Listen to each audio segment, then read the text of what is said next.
दोस्तों, एक लड़का अपनी शरीरी इच्छा पूरी करने के लिए जीटी रोड पर जाता है।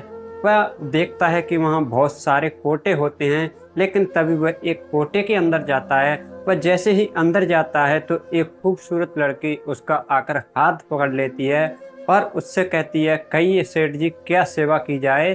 दोस्तों, तभी वह लड़की उससे 2000 रुपये लेती है और एक कमरे में जाकर उससे धक्का लगा देती है और बाहर से गेट बंद कर देती है।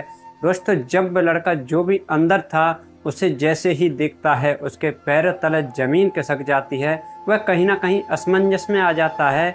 उसे लग रहा था कि शायद ये इंसान जो भी है, मैंने इसे कहीं ना कहीं पहले देखा है। मैं इसके साथ समय बिता चुका हूँ। आखिर ये कौन है, क्या है पूरी कहानी, आइए इस वीडियो के माध्यम से जानते हैं। जब तक आपसे एक ही रिक्वेस्ट, प्लीज़ चैनल को सब्सक्राइब करें ताकि मेरा हौसला बढ़ता रहे और मैं ऐसी ही वीडियो लाता रहूं। जाकर जैसे कि मैंने बताया, वह देखता है कि बहुत सारे कोटे थे। वह तभी एक कोटे के अंदर जाता है और जैसे ही अंदर जाता है तो एक खूबसूरत लड़की आती है और उससे कहती है, कहिए सेठ जी, क्या हाल है, कैसे हो, आप काफ़ी दिनों बाद आए हो। तो बस जो अजय था वह कहता है कि तुम्हें कैसे मालूम मैं काफ़ी दिनों बाद आया हूँ, मैं तो यहाँ से तो पहली बार आया हूँ। लेकिन तभी वह लड़की जो थी वह उससे कहती है, कोई बात नहीं, यहाँ जो भी पहली बार आता है या जो भी नया लड़का आता है उसे मैं ही देखती हूँ। दोस्तों, तभी वह लड़की उससे कहती है, कहिए मैं आपकी क्या सेवा पानी कर सकती हूँ। दोस्तों, तभी अजय कहता है कि मुझे औरों की तरह ही यहाँ जो कुछ भी मिलता है बस वही चाहिए। दोस्तों, तभी वह लड़की जो थी उससे 2000 रुपये लेती है और उसे ले जाकर एक 34 नंबर कमरा होता है उसमें जाकर उस लड़के को धक्का लगाती है और बाहर से गेट लगाती वक्त उस लड़की से कहती है कि आज का ये तुम्हारा ग्राहक है, जिसे जितनी जल्दी हो सके उसे फ्री कर देना, क्योंकि आज संडे है, आज लोगों की भीड़ ज़्यादा रहेगी, इसलिए जितना जल्दी हो सके जल्दी फ्री कर देना। दोस्तों, वह बाहर से गेट लगा देती है और चली जाती है। दोस्तों, जब अजय जाकर से ही अंदर जाकर देखता है तो वहाँ एक बहुत ही खूबसूरत लड़की जो थी, जिसकी उम्र करीब 30 साल की थी, वह जैसे ही उसे देखता है बस उसे कहीं ना कहीं देखकर वह चौंक जाता है। उसके दिमाग में एक डाउट होता है। उसे लग रहा था कि ऐसा लग रहा था कि ना जाने कहीं मैंने इसे पहले देखा है, और उसे एक डर और खाए जा रहा था। उसे यह भी लग रहा था कि कहीं ये मेरे कोई जान पहचान की ना हो, जो ये मुझे अगर पहचान लेगी तो मैं किसी को मुंह दिखाने के लायक नहीं रहूँगा। लेकिन जो लड़की थी वह उससे बिल्कुल अनजान थी। उसे ना तो कभी देखा था, ना उसे वो जानती थी। दोस्तों, तभी वह लड़की को देखता है तो उसका चेहरा जो था वह उसे कहीं ना कहीं जाना पहचाना सा लग रहा था। लेकिन वह उस वक्त जब उसके चेहरे को देखता है अपने होश गंवा देता है और वहाँ से जल्दी निकलने की कोशिश करता है। वह थोड़ी ही दूर बाद वहाँ से बाहर निकलता है और जाने लगता है। तभी वह लड़की कहती है, क्या हो गया, तुम इतनी जल्दी क्यों जाने लगे। अभी लड़का जो अजय था वह कहता है, कोई बात नहीं, मैं फिर कभी आऊँगा और तुमसे फिर मिलता हूँ। दोस्तों, वह लड़का वहाँ से चला जाता है। जाकर जब वह अपने कमरे पर पहुँचता है तो वो याद करता है कि उससे वहाँ जो लड़की मिली थी वह उसे करीब आज से 18 साल पहले उससे मिल चुका है। दरअसल वह लड़की जो थी उसका नाम आरती था। वह उसकी क्लासमेट थी। वह करीब 6 से 7 और 8 क्लास में उसके साथ पढ़ी थी, आज से करीब 18 साल पहले। दोस्तों, वह लड़का उसे पहचान लेता है, लेकिन वहाँ तो कुछ नहीं कहता अजय। वह कमरे पर आकर जब ध्यान लगाता है, याद करता है, तो उसे याद आता है कि ये तो वो लड़की है। लेकिन तभी वो क्या करता है, उसका पता लगाने के लिए वह कहीं ना कहीं डाउट में होता है। उसे कन्फ्यूज था कि पता नहीं ये वही लड़की है कि या कोई और है। वह उसका पता लगाने के लिए उसके गांव के पास में ही इस लड़की का घर था, करीब 4 से 5 किलोमीटर दूर। वहां उसी गांव के एक लड़के के पास वह फ़ोन लगाता है और उससे पूछता है कि आरती कहाँ है। दोस्तों, तभी वह लड़का पूछता है कि तुझे आरती से क्या कम पड़ गया, अचानक ऐसी क्या ज़रूरत आन पड़ी जो तू आज आरती के बारे में पूछ रहा है। तभी अजय कहता है, कुछ नहीं, ऐसे ही कुछ बात थी इसलिए तुझे फ़ोन किया, मैं जानना चाहता हूँ कि वो लड़की कहाँ है।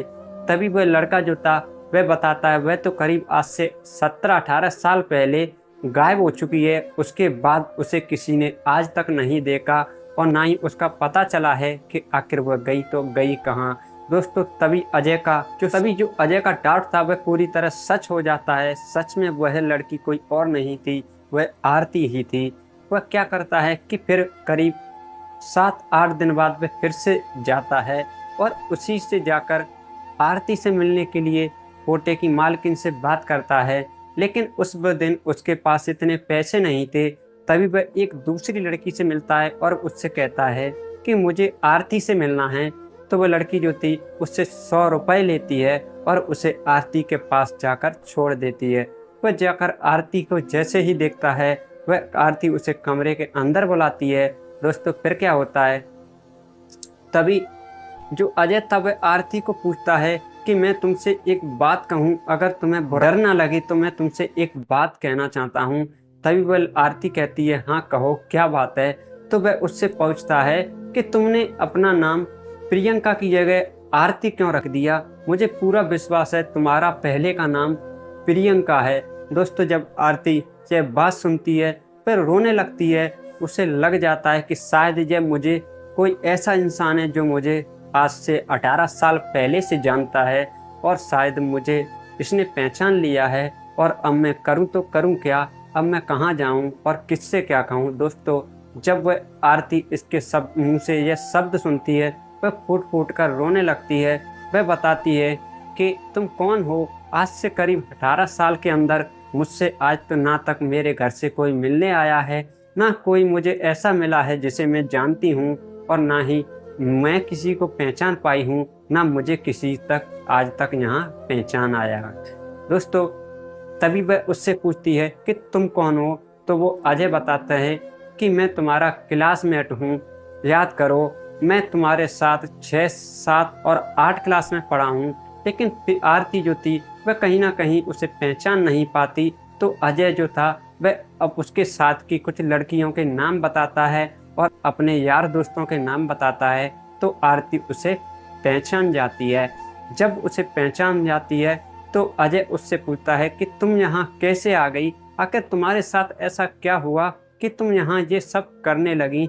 दोस्तों तभी आरती बताती है मेरे साथ कुछ ऐसी घटना घटी थी। जब मैं तुम्हारे साथ स्कूल में पढ़ने जाती थी तो इसी बीच एक लड़का था जिससे मेरी लड़ाई हो गई थी और उसने मुझसे बदला लेने के लिए मुझे घर से, जब मैं बाजार गई थी तो वहीं से एक गाड़ी आई थी और मुझे गाड़ी में डालकर वहाँ से ले जाया गया।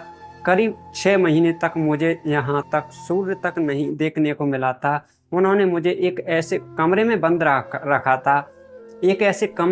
रखा था कि ना तो मैं किसी को देख पा रही थी ना मुझे कोई देख पा रहा था। और मेरे घर वालों ने पता नहीं मुझे ढूंढा था या नहीं ढूंढा था। मैं तुमसे पूछना चाहती हूँ कि मेरे घर वाले कैसे हैं, मेरे भाई बहन कैसे हैं, मेरे माता पिता कैसे हैं, गांव में कैसा सब कुछ हो रहा है। दोस्तों तभी अजय बताता है कि मैं तुम्हारे भाई बहन के बारे में तो नहीं जानता, मैं तुम्हारे माता पिता के बारे में जानता हूँ। वो दोनों ठीक है और दोनों तुम्हारे माता पिता ठीक हैं तो जाहिर सी बात है तुम्हारे भाई बहन भी ठीक ही होंगे।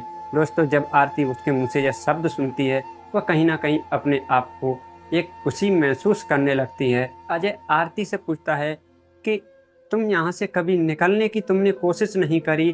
तो आरती जो थी वह बताती है कि मैंने यहाँ निकलने की बहुत कोशिश करी थी। मैं जब कहीं भी बाहर जाती हूँ या कहीं भी घूमने के लिए जाती हूँ तो मेरे साथ हमेशा 2 लड़के साथ चलते हैं और अब मेरे साथ शायद कभी कभार ही कोई जाता है, क्योंकि जब मैं 30 साल से कम उम्र की थी तब तक मुझे यहाँ एक कड़ी सिक्योरिटी में रखा गया था कहीं मैं भाग ना जाऊँ।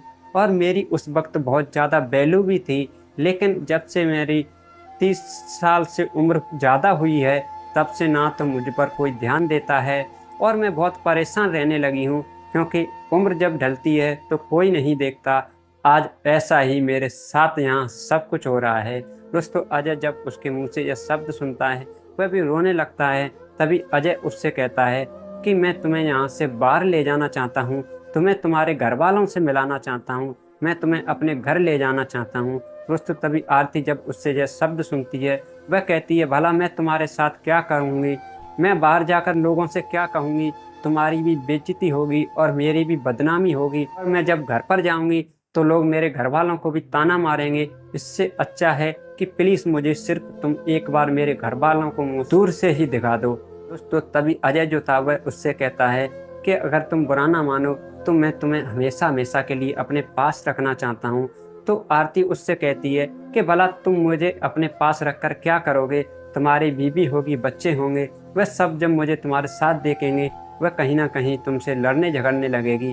तभी अजय उससे कहता है कि मेरी शादी तो हो गई है, लेकिन मेरी बीवी मुझे छोड़कर भाग गई है और मेरी एक 11 साल की बेटी है जो अपनी नाना नानी के यहाँ रहती है। मैं जब कभी घर जाता हूँ तो उसे अपने पास ले आता हूँ, और जब फिर यहाँ काम पर आता हूँ तो उसे फिर से नानी के यहाँ छोड़ देता हूँ। तो तभी अजय जो था वह आरती से कहता है कि तुम्हें एक काम करना है। तो आरती कहती है क्या, कि कल तुम्हें एक हॉस्पिटल में किसी बहाने से आना है और वहीं से हम दोनों साथ में भाग चलेंगे। तो आरती जो थी वह ऐसा ही करती है, वह अपनी तबीयत खराब बताकर वह हॉस्पिटल जाती है। उसके साथ में जो वहाँ की मालकिन थी वह एक लड़का भेजती है, लेकिन आरती उस लड़के को चकमा देकर वहाँ से कैसे भी कर भाग निकलती है, और जब जाकर थोड़ी दूर अजय से मिलती है दोस्तों वह दोनों वहाँ से भाग जाते हैं, और कुछ समय बाद वह एक मंदिर में शादी करते हैं और दोनों हंसी खुशी से रहने लगते हैं। अजय जो था वह अपनी बच्ची को अपने साथ रखने लगता है, और वह वहाँ से दिल्ली में ना रहकर वह वहाँ से किसी दूसरे शहर में जाकर एक कमरा लेता है, और वह और उसकी पत्नी आरती और उसकी बेटी तीनों साथ में रहने लगते हैं। दोस्तों वह दोनों काफ़ी खुश हैं और अपना जीवन काफ़ी अच्छे से बिता रहे हैं। दोस्तों यह थी एक बहुत ही प्यारी दर्द भरी कहानी। आपको कैसी लगी? ज़रा सी भी अच्छी लगी हो तो प्लीज़ चैनल को सब्सक्राइब करें ताकि मेरा हौसला बढ़ता रहे, और वीडियो को लाइक शेयर करना ना भूलें ताकि। और अब मैं आपसे विदा लेता हूँ, फिर मिलता हूँ ऐसी एक और सच्ची घटना के साथ। जब तक आप अपना और अपने परिवार का ख्याल रखें, स्वस्थ रहें, तंदुरुस्त रहें। जय हिंद, जय भारत।